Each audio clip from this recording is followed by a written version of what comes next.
gridlock, paralysis. That's the best you can hope for.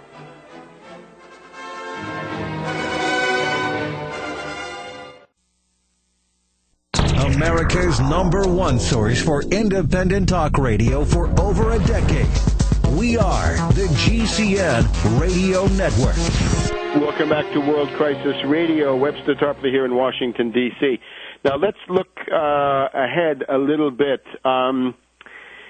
The world political situation polarizes, I think, in some ways into elitism versus populism.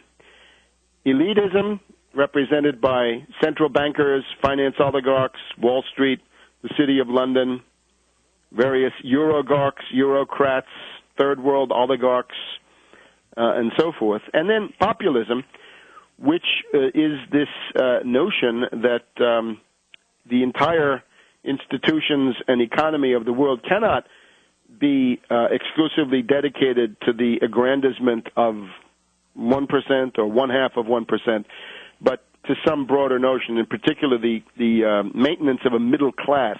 We know under the Roosevelt New Deal, for the first time in world history, we have a situation in the United States where the middle class became, and perhaps still is, although just barely, the numerical majority of the entire society. Certainly, the U.S. government doesn't care about middle-class interests. It is exclusively concerned with Obama, under Obama, with Wall Street financier interests. The various zombie bankers dictate the policy. In Europe, this takes the form of the struggle against the European Union, and in particular of the European Central Bank, which is in many ways institutionally worse than the Federal Reserve, in the sense that the head of the Federal Reserve has to be nominated by the president and pass a Senate confirmation hearing. In the European Central Bank, the procedure for becoming the head of it is even much watered down compared to that. Right now it's the French finance oligarch Trichet, who has been doing a terrible job in a terrible institution which should not exist. Therefore, any country thinking of joining the European Union has to think about the following. The European Union is not what it was. Back in the 1950s, 60s, and 70s, the European Economic Community, as it was known then, much more modest, an economic community, customs union with some add-ons, was in many ways a progressive institution. It had a great deal of social, democratic, egalitarian, populist influence. It also had a very significant social Catholic influence, Catholic social doctrine represented by somebody like Konrad Adenauer of Germany, Alcide de Gasperi of Italy, and some others, right? Jean Monnet of Belgium, also a positive influence on this. So it starts with the European Coal and Steel Union, the Schuman Plan, and so forth.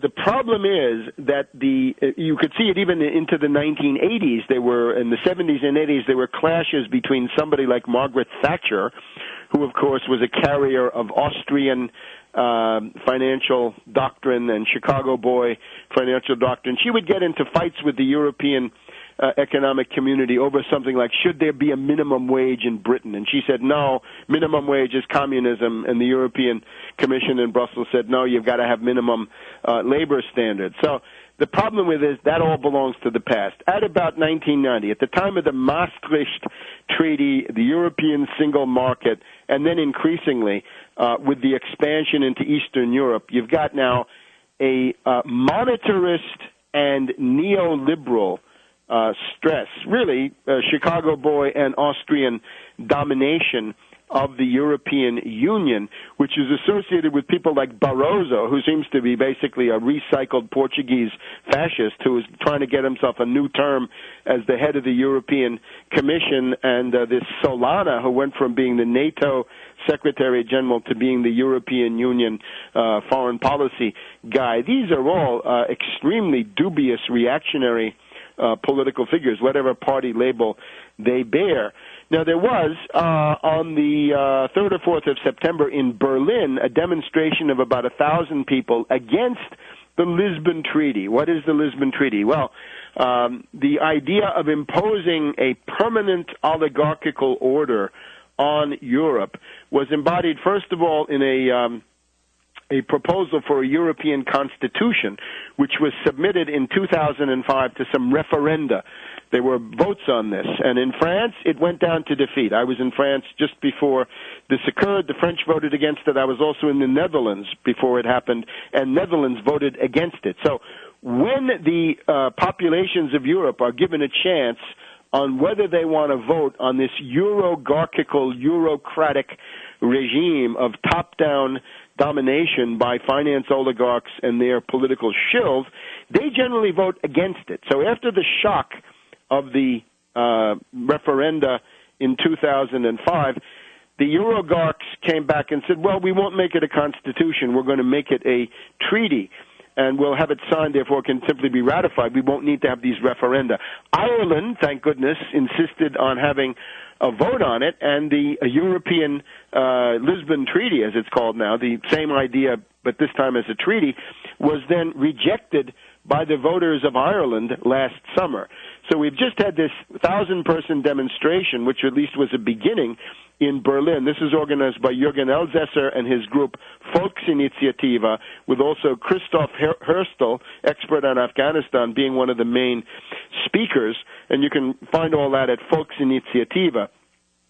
However, now everything turns to Ireland. Ireland on October 2nd, there's a referendum against or for or against the Lisbon Treaty. I urge everybody who listens to this program, anybody who hears this, get yourself out there and mobilize to say no to the Lisbon Treaty in the Irish referendum on October 2nd. Now, this also involves other countries, Iceland, for example. The proposal is now on the table that Iceland should join the European Union. I would warn against any such action. The European Union is not what you think it is. This is not your father's European Union. Even into the 1990s, there were positive features. In particular, the European Regional Fund was able to help Ireland reach probably the highest standard of living in the history of that country in the 1990s, thanks to inputs from the European Regional Fund. But as I say, as time has gone on, those positive features of the European Union have been more and more suppressed and supplanted by an overwhelmingly oligarchical reactionary approach. I would cite again the Gaullist minister, member of the French government under de Gaulle, Marie-France Garot, who in 2005, and you can see some of this in writing on the Internet in various places if you can read French, she said the European Constitution being proposed in 2005 would guarantee the oligarchical running of European institutions, la conduction oligarchique des institutions, the oligarchical conduction or running management of European institutions would be the result. Now, the other question is, if you get yourself in trouble, countries like Iceland, maybe Latvia now, others, Turkey, Eastern Europe, Ukraine, Belarus, others, what do you do when you're facing national bankruptcy? Let me just talk about this question of debt moratorium. The debt moratorium simply is a sovereign country says we can't pay and we won't pay, and we'll negotiate possible payment schedule in the future, but we will not be dictated to. In Italy in the 1970s, I talked with a guy called Colonel Taki Mensen. He was the Ghana ambassador to Italy and also to the Vatican. He had been part of a government in Ghana. He was the information minister, so he had to talk about these things. A Ghana government that had declared a debt moratorium several years earlier. Later on in Poland, I talked to a guy called Jerzy Malec, who was the deputy head of the Polish Central Bank, the Bank Narodowy, and he said, look, I'm a superpower of debt, and I can threaten these bankers with debt moratorium and default. It's time now to open a discussion about debt moratorium. Argentina did it in 2001, and we can evaluate the results. Brazil has done it at least once and maybe more. Time to think about debt moratorium, debt freeze, ways to get this huge burden of fictitious paper capital, paper speculation off your backs. So we'll be back next week with that and much more.